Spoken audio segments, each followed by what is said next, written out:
എല്ലാവർക്കും എൻ്റെ യൂട്യൂബ് ചാനലിലേക്ക് സ്വാഗതം. സുഹൃത്തുക്കളെ, ഇന്ന് നമ്മൾ ഒരു നല്ല ദിനത്തിൻ്റെ പരിസമാപ്തിക്ക് കുറച്ചുകൂടി ടൈമുണ്ട്. അതിൽ നിന്ന് കൊണ്ടിട്ടാണ് നമ്മൾ സംസാരിക്കുന്നത്. എല്ലാവർക്കും എൻ്റെ ഹൃദയംഗമായ നബിദിനാശംസകൾ നേരുന്നു. ഇന്ന ബൈത്തൻ നന്ദ സാക്കിനഹു മുഹ്താജൻ ഇലസുറുജി സൊല്ലി റബ്ബല്ലാലമീന അല സയ്യിദിൽ കൗനൈനി വസ്സുറുജി എന്നാണ് പറഞ്ഞത്.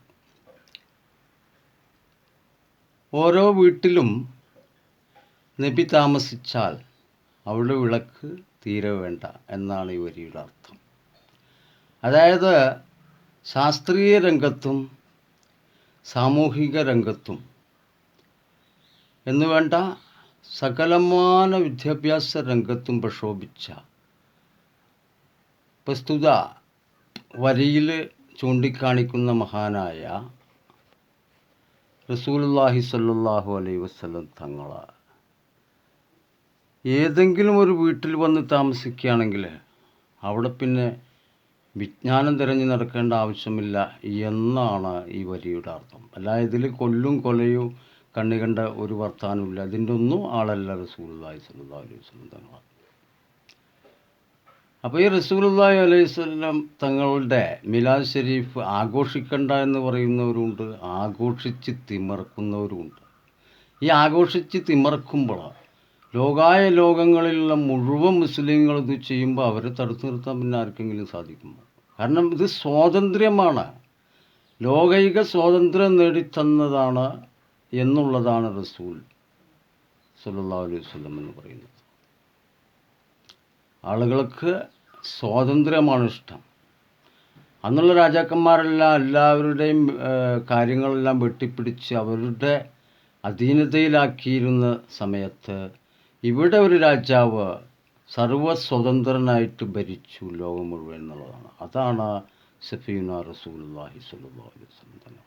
ഇത് ലോകാവസാനം വരെ പിന്നെ റസൂൽ എന്നത് മനുഷ്യ മനസ്സിൽ നിന്ന് ഒരിക്കലും തന്നെ പോകില്ല എന്നുള്ളത് നിങ്ങൾ ആദ്യം മനസ്സിലാക്കണം.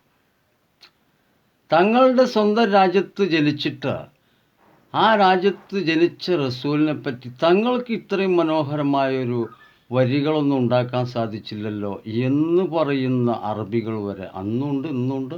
ഈ വരികൾ കേരളത്തിൻ്റെ രചനയാണ്. ഇത് പൊന്നാനിയിൽ നിന്ന് മഹാനായ ആളുകളാൽ രചിക്കപ്പെട്ട മഹാനായ ആളാൽ രചിക്കപ്പെട്ട മൗലിദിലുള്ള വരികളാണത്. ഇന്ന ബൈത്തൻ അന്തസാക്കിനഹു മുഹ്താജൻ ഇലസുറുജി സൊല്ലി റബ്ബൽ ആലമീന അല സയ്യിദിൽ കൗനൈനി വസ്സുറുജി. പിന്നെ അങ്ങനത്തെ ഒരു രചന തീരെ ഉണ്ടായിട്ടില്ല. വളരെ പ്രശസ്തമായ രചന ലോകം മുഴുവൻ അംഗീകരിച്ചു. അപ്പോൾ അതാണ് മൗലീദ് എന്ന് പറയുന്നത്. അപ്പോൾ ഈ മൗലീദ് പാരായണമാണ് റസൂലുള്ളാഹി സ്വല്ലല്ലാഹു അലൈഹി വസല്ലം തങ്ങളുടെ മിലാദിനെ എല്ലാവരും ഓതുന്നതും പാടുന്നതൊക്കെ. ആ ഒരു മങ്കൂസ് മൗലൂദ് എന്ന് പറയുന്നതിലെ വരികളാണ് ഈ പാടുന്നത്. നബി ജനിച്ച അവിടുന്ന് അങ്ങോട്ട് മുതൽ ഇന്ന് വരെ റഹ്മത്തും ബർക്കത്തും അല്ലാഹു ഭൂമിയിൽ ചെരിഞ്ഞു. അന്നുള്ള പട്ടിണി പാവങ്ങളൊന്നും അല്ലെന്ന്. എങ്കിൽ പോലും മതത്തെ മറന്ന് മുന്നോട്ട് പായുന്ന ജനങ്ങൾക്ക് അവരെ തടുത്തു നിർത്താൻ അള്ളാഹു എന്ന് പറയുന്ന അടിസ്ഥാന ശിലയിൽ നിന്നിട്ട് ഇസ്ലാം മതം എന്നതിൻ്റെ വകുപ്പാണ് ഈ മൗലൂദ് എന്ന് ഞാൻ പറയുന്നത് നിങ്ങൾക്ക് മനസ്സിലാക്കാവുന്നതാണ്. അപ്പോൾ എല്ലാവർക്കും ഈ ദിനത്തിൽ ഞാൻ മൗലിദ് ഷരീഫിൻ്റെ അന്ന് മൗലിദ് പാരായണം ചെയ്യണമെന്നാണ് പറയുന്നത്. അപ്പോൾ ഈ ഫെസ്റ്റിവലാണിത്. അപ്പോൾ ഇത് ഫെസ്റ്റിവലായി അംഗീകരിച്ചുകൊണ്ട് ലോകം മുഴുവൻ ആഘോഷിക്കുകയാണ് ചെയ്യുന്നത്. അപ്പോൾ ഈ കൊച്ചു വീഡിയോയിലൂടെ ഞാൻ നിങ്ങൾക്ക് ആ വിഷയമാണ് പറഞ്ഞു തന്നത്. എല്ലാവർക്കും വീഡിയോ ഇഷ്ടമായെന്ന് ഞാൻ വിചാരിക്കുന്നു. മറ്റൊരു വീഡിയോയുമായിട്ട് വീണ്ടും കണ്ടുമുട്ടുന്നവരെ എല്ലാവർക്കും മിലാദുൻ നബി ആശംസകൾ നേരുന്നു.